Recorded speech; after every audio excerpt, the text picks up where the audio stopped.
რა მოხდა დღეს მსოფლიოში ეს არის ის საკითხი, რომელსაც ახლა უნდა შევეხოთ და ერთ-ერთი პირველი მნიშვნელოვანი საკითხი, რომელიც უნდა განვიხილოთ, უკავშირდება ისევ და ისევ შანხაის თანამშრომლობის ორგანიზაციის 25 სამიტს. ამ სამიტზე არაერთი საინტერესო განცხადება გაჟღერდა, თუმცა მათ შორის ერთ-ერთი ყველაზე ყურადსაღები და მნიშვნელოვანი, ალბათ გლობალური ეკონომიკისათვის არის დაკავშირებული ახალ ინიციატივასთან, იდეასთან, რომლის ავტორიც არის, რა თქმა უნდა, ჩინეთი და მოკლედ ამ საკითხზე უკვე სიტყვიერი თანხმობა, გაგების მემორანდუმი ან თუნდაც არ ვიცი შეთანხმება არსებობს, მაგრამ არანაირი დოკუმენტი ამ ეტაპზე გაფორმებული არ არის და ეს ინიციატივა უკავშირდება გაერთიანების ფარგლებში ახალი ერთობლივი საინვესტიციო ბანკის შექმნას. ეს ბანკი ძალიან გავს თავისი არსით, მათ შორის IMF-ს, მსოფლიო ბანკს, აზიის განვითარების ბანკს და სხვა ნებისმიერ იმ ბანკს, რომელსაც მათ შორის საქართველოს ძალიან აქტიურად იყენებს ინფრასტრუქტურულ საერთაშორისო ფინანსური ინსტიტუტს, რომელიც საერთაშორისო ფინანსური ინსტიტუტი, სადაც როგორც წესი, ევროპის და ამერიკის შემთხვევაში მთავარი დამფინანსებელი არის ამ შემთხვევაში ევროპა და ამერიკა, მაგრამ ამ ბანკის შემთხვევაში საბოლოოდ მთავარი დამფინანსებელი იქნება ჩინეთი. მაგრამ ეგ ცნობილი არ არის. ცნობილი არ არის, არც თანხები ვიცით, არც კონტრიბუციის წილი ვიცით, არც მართლობის სისტემა ვიცით და არც ის ვიცით, რაზე იმუშავებს ეს ბანკი, რა იქნება მისი პრიორიტეტი, შეიძლება პრიორიტეტი იყოს მხოლოდ და მხოლოდ წევრი ქვეყნები. ესეც არ არის გამორიცხული, რაც IMF-ის და მსოფლიო ბანკის და ADB-ის შემთხვევაში ასე არ არის, ისინი ოპერირებენ გლობალური მასშტაბით, მაგრამ აქ ინტერესები არის სხვა. ერთი რამ, რაც ვიცით, ეს არის ვალუტა. აქ ვალუტა არის ძალიან მნიშვნელოვანი საკითხი ჩინეთისთვის და მარტივად რომ ვთქვათ, რეალურად ასეთი ტიპის საერთაშორისო ინსტიტუტი არა მხოლოდ უბრალოდ თავის ინტერესს ატარებს ქვეყანაში, არამედ ის თანხა, რომელიც არის გაცემული სასხის სახით, რა ვალუტაშია დენომინირებული, არის კრიტიკულად მნიშვნელოვანი. თუკი ეს თანხა მილიარდი ევრო? ხო, მილიარდი ევრო ნიშნავს იმას, რომ ქვეყანა მილიარდი ევრო უნდა დააბრუნოს, ანუ ევრო ერთ დროს უნდა შეიძინოს და უკან უნდა გადარიცხოს, მაგრამ ამ ბანკის შემთხვევაში ძირითადი ვალუტა იქნება ჩინური იუანი, ანუ ქვეყანა, რომელიც აიღებს სიტყვაზე ვთქვათ 10 მილიარდი დოლარის ეკვივალენტ ვალს ამ ბანკისგან, ერთ დროს დააბრუნებს სწორედ ამ მოცულობის ჩინურ ვალუტას, რაც თავისი არსით გამოიწვევს ჩინურ ეროვნულ ვალუტაზე მოთხოვნის ზრდას პირდაპირ თუ ხელოვნური გზებით.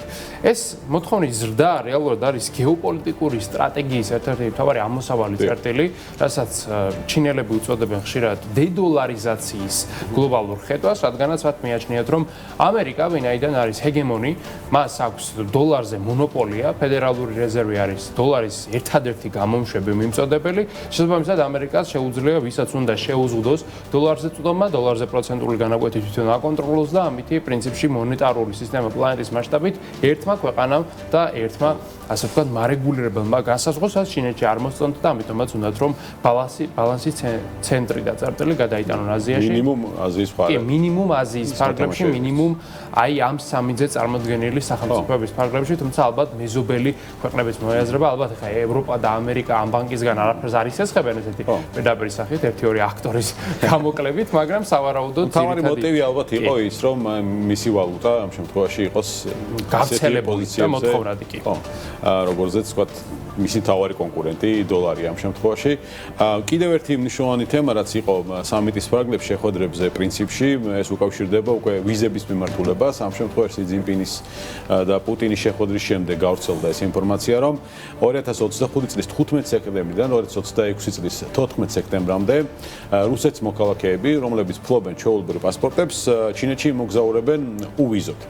ეს სატესტო რეჟიმი იმოქმედებს დაახლოებით 1 წლის განმავლობაში, მოიცავს 30 დღიან ვადას ჩინეთში დარჩენისა უვიზოდ, მათ შორის შეიძლება იყოს სხვადასხვა მიზეზი. ეს არის ტურისტული მიზნები, ეს არის ოჯახის, ახლობლების მონახულება, ეს არის ბიზნესი, საქმიანი ვიზიტები, ასევე, რა თქმა უნდა, კულტურა და განათლება, რომელიც გამოც შეიძლება რომ რუსეთის მოქალაქეები ესტუმრონ ჩინეთს. ოფიციალური პეკინის განმარტებით გადაწყვეტილების მთავარი მიზანი არის ამ შემთხვევაში ტურიზმის და ორმხრივი საქმიანი ურთიერთობების და ეკონომიკური ურთიერთობების გაღრმავება და როგორც უკვე ვახსენე, ეს გადაწყვეტილება მიღებული იქნა პუტინის და სი ძინპინის შეხვედრის შემდეგ. სავარაუდოა, ასე ვთქვათ, რომ სატესტო რეჟიმი მომავალშიც გაგრძელდეს, ნაშნია რა ტიპის ეკონომიკური კავშირები გაღრმავდება ამ ერთ წლის განმავლობაში ჩინეთსა და რუსეთს შორის.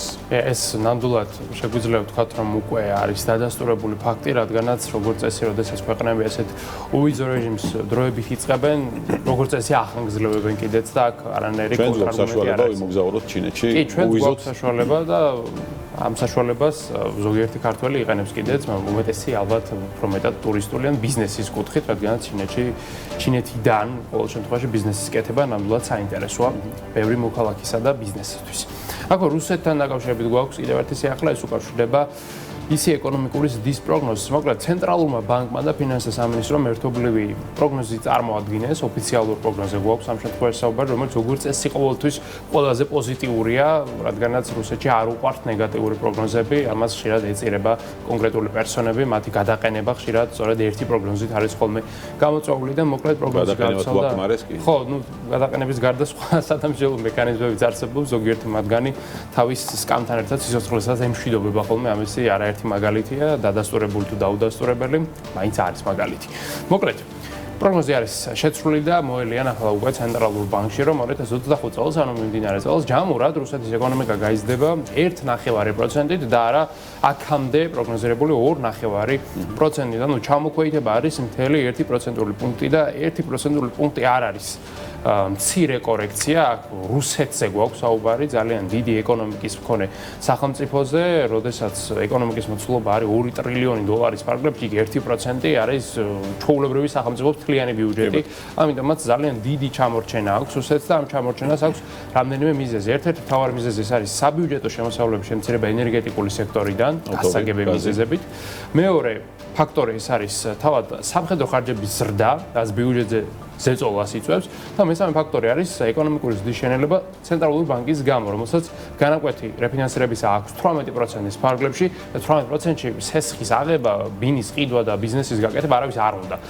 იმიტომ რომ ძალიან ცოტა ჯერ ხოლ ბიზნესი, რომელიც და კრედიტების ტემპი ძალიან შენელებულია, შესაძლოა. კრედიტების ტემპი შენელებულია და ბიზნესი თავად რთულ მდგომარეობაში, რადგანაც მინიმუმ 18%-ის მოგება უნდა მიიღოს კაპიტალზე ბიზნესმა იმისათვის, რომ ამ სესხით რაიმე ხერი მიიღოს და ბიზნესი, რომელიც 18, 20, 30, 40% მოგებაზე გადის, დიდ მასშტაბზე არის საკმაოდ იშვიათი, განსაკუთრებით რუსეთში, სადაც როგორც წესი ბიზნესები ოპერირებენ ისე ტრადიციულ ინდუსტრიებში, სადაც მოგების მარჟები ისედაც არ არის მაღალი. ასეთი მოგების მარჟები როგორც წესი აქვს ტექნოლოგიურ კომპანიებს, ტექნოლოგიური კომპანიები კი ჩვენ კარგად ვიცით, რომ რუსეთში დიდად ნამდვილად არ ხარობენ. კი ბატონო. კიდევ ერთი პუტინის განცხადებები, რომელიც ყურადსაღები შეიძლება იყოს, ამ შემთხვევაში ვლადიმერ პუტინმა ისაუბრა უკრაინის გაწევრიანებაზე ევროკავშირში და ნატოში. მან აღნიშნა, რომ რუსეთი არასდროს ყოფილა წინააღმდეგი იმისა, რომ უკრაინა გაწევრიანდეს ევროკავშირში. მან ასევე განაცხადა, რომ მოდი ციტატა არის და წავიკითხავ, ევროკავშირში უკრაინის გაწევრიანების წინააღმდეგი არასდროს ყოფილა, რომ ნატოს შემთხვევაში საკითხი სხვაგვარადაა. ჩვენი პოზიცია ამ საკითხზე ყოველთვის ცნობილია. ჩვენ ამას მიუღებლად მივიჩნევთ. ეს განცხადება გააკეთა სლოვაკეთის პრემიერ-მინისტრთან შეხვედრის და საუბრის დროს ვლადიმერ პუტინმა.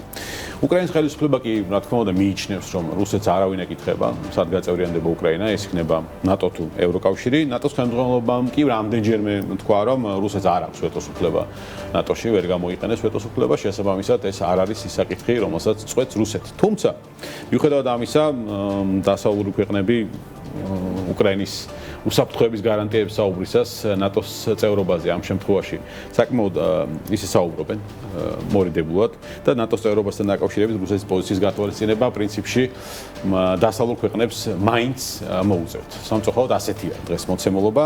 ასევე ალასკაზე ტრამპისა და პუტინის შორის გამართულ შეხვედრის შემდეგ ამერიკის შეერთებული შტატების პრეზიდენტმა გააკეთა განცხადება, როგორც გვახსოვს, რომ უკრაინაში ომისგან პუტინი დაღლილია, თუმცა მშვიდობის მიღწევის საკითხი ჯერჯერობით ისევ რჩება ღიად ამ შემთხვევაში.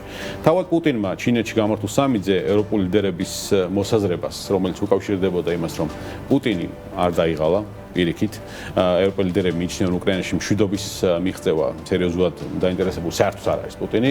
ამ განცხადებას უწოდა რუსეთის წინააღმდეგ გაგორებული კიდევ ერთი კამპანია. მოკლედ პუტინი ტრადიციულად ადანაშაულებს დასავლეთს იმაში, რომ ისინი ანტირუსულ კამპანიას ეწევიან, დეზინფორმაციას ავრცელებენ და პირიქით რუსეთი არის მშვიდობისკენ და სტაბილურობისკენ, დასავლური სამყარო კი საფრთხეს უქმნის რეგიონს და სწორედ ამის გამოძახილი იყო უკრაინაში მათი შეჭრაც. ხო, ნამდვილად შეჭრით მშვიდობის დამყარება ეს არის წმინდად რუსული ხელწერა, რაც ესეთი ფენომენი ალბათ მხოლოდ ამ სახელმწიფოს ახასიათებს ამ პლანეტაზე. მოკლედ, რუსეთ-უკრაინის ომის საკითხთან დაკავშირებით 4 სექტემბერს, ანუ ხვალ რეალურად პარიზში გაიმართება ევროპელი ლიდერების შეხვედრა, რომელსაც ვოლოდიმირ ზელენსკი პირადად დაესწრება. ამ შეხვედრაზე განხილვის მთავარი თემა იქნება ახალი შემზღუდავი ზომები და რაც ყველაზე მნიშვნელოვანია უსაფრთხოების გარანტიები.